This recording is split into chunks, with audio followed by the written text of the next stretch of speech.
Olá, tudo bem com vocês? Hoje, dia 343, nós vamos ler a segunda epístola de Paulo aos Tessalonicenses. O capítulo 1 indica que o livro foi escrito pelo apóstolo Paulo e provavelmente junto com Silas, conhecido também como Silvano, e Timóteo entre 51 e 52 depois de Cristo. A igreja de Tessalônica ainda tinha alguns equívocos sobre o dia do Senhor, achando que já tinha acontecido e pararam de trabalhar. Também estavam sendo gravemente perseguidos. Paulo escreveu para esclarecer os mal-entendidos e confortá-los. Paulo saúda a igreja em Tessalônica e os encoraja e exorta. Ele os elogia pelo que tem ouvido sobre o que estão fazendo no Senhor e ora por eles. No capítulo 2, Paulo explica o que acontecerá no dia do Senhor e os encoraja a permanecerem firmes e a manterem distância dos homens ociosos que não vivem pelo Evangelho. Paulo se refere a várias passagens do Antigo Testamento em seu discurso sobre o fim dos tempos, assim confirmando e reconciliando os profetas do Antigo Testamento. Grande parte de seu ensinamento sobre o fim dos tempos nesta carta é baseado no profeta Daniel e suas visões. No capítulo 2, ele se refere à profecia de Daniel sobre o homem do pecado. Ele também nos exorta a não sermos ociosos e a trabalharmos pelo que temos. Este livro contém algumas grandes orações que podem nos servir de exemplo sobre como orar pelos outros crentes de hoje. Bem, esse livro tem apenas 3 capítulos. Vamos à leitura então? Capítulo 1. Prefácio e saudação. Paulo, Silvano e Timóteo, a igreja dos Tessalonicenses em Deus, nosso Pai e no Senhor Jesus Cristo. Graça e paz a vós outros da parte de Deus Pai e do Senhor Jesus Cristo. Ação de graças.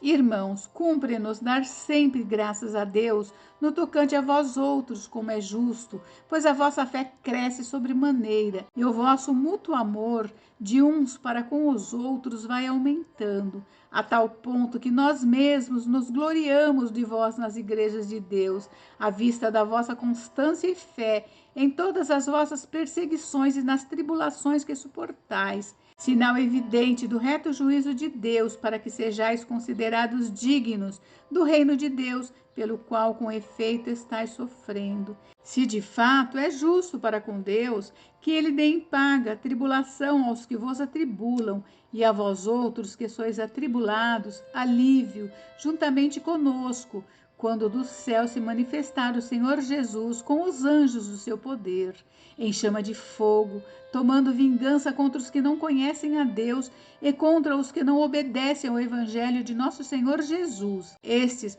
sofrerão penalidade de eterna destruição, banidos da face do Senhor e da glória do seu poder, quando vier para ser glorificado nos seus santos e ser admirado em todos os que creram naquele dia, porquanto foi crido entre vós o nosso testemunho.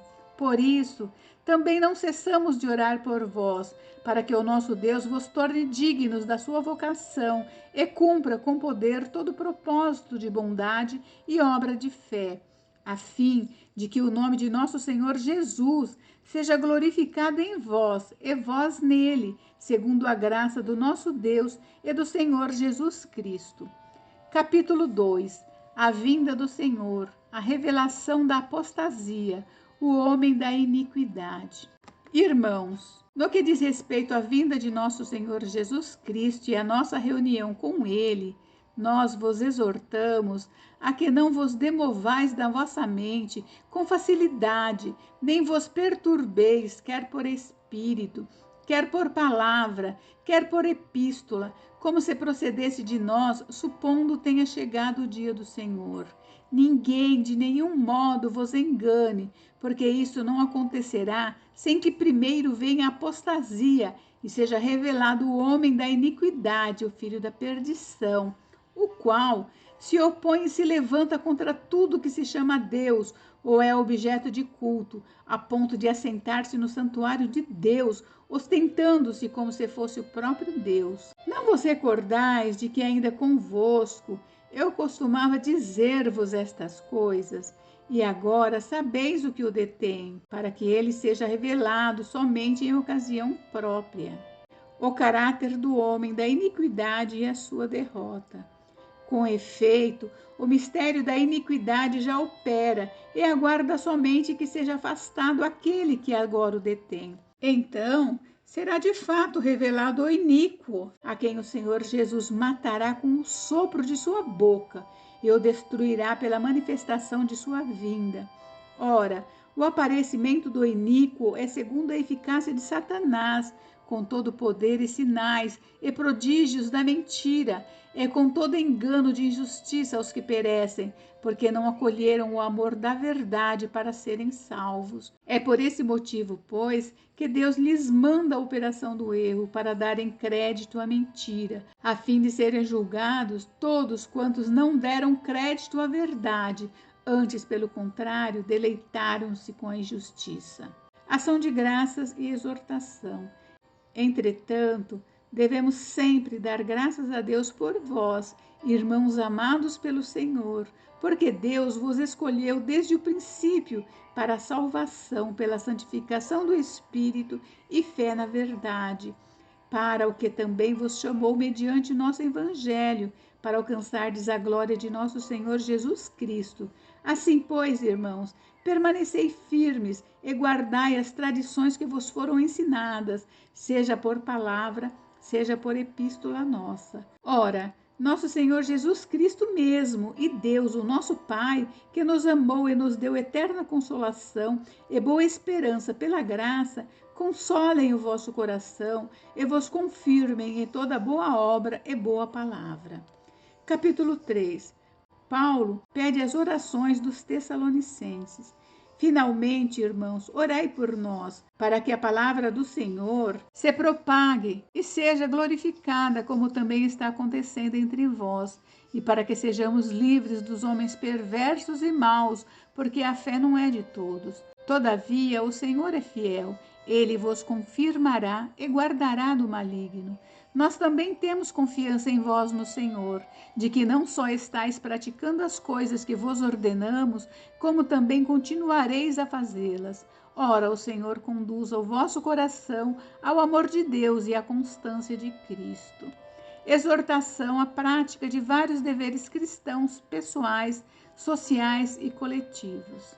Nós vos ordenamos, irmãos, em nome do Senhor Jesus Cristo, que vos aparteis de todo irmão que ande desordenadamente, e não segundo a tradição que de nós recebestes, pois vós mesmos estáis cientes do modo por que vos convém imitar-nos, visto que nunca nos portamos desordenadamente entre vós, nem jamais comemos pão à custa de outrem, pelo contrário, em labor e fadiga, de noite e de dia, trabalhamos a fim de não sermos pesados a nenhum de vós, não porque não tivéssemos esse direito, mas por termos em vista oferecer-vos exemplo em nós mesmos, para nos imitardes, porque quando ainda convosco vos ordenamos isto: se alguém não quer trabalhar, também não coma. Pois de fato estamos informados de que entre vós há pessoas que andam desordenadamente, não trabalhando, antes se intrometem na vida alheia. A elas, porém, determinamos e exortamos no Senhor Jesus Cristo que, trabalhando tranquilamente, comam o seu próprio pão. E vós, irmãos, não vos canseis de fazer o bem. Caso alguém não preste obediência à nossa palavra, dada por esta epístola, anotai-o, nem vos associeis com ele, para que fique envergonhado. Todavia, não o considereis por inimigo, mas adverti-o como irmão. Ora, o Senhor da paz, ele mesmo, vos dê continuamente a paz em todas as circunstâncias. O Senhor seja com todos vós. A saudação final e a bênção. A saudação é de próprio punho, Paulo. Este é o sinal em cada epístola, assim é que eu assino. A graça do nosso Senhor Jesus Cristo seja com todos vós. Gente, encerramos. E amanhã nós leremos a primeira epístola de Paulo a Timóteo. Fiquem com Deus. Deus abençoe vocês. Até amanhã. Beijos, beijos.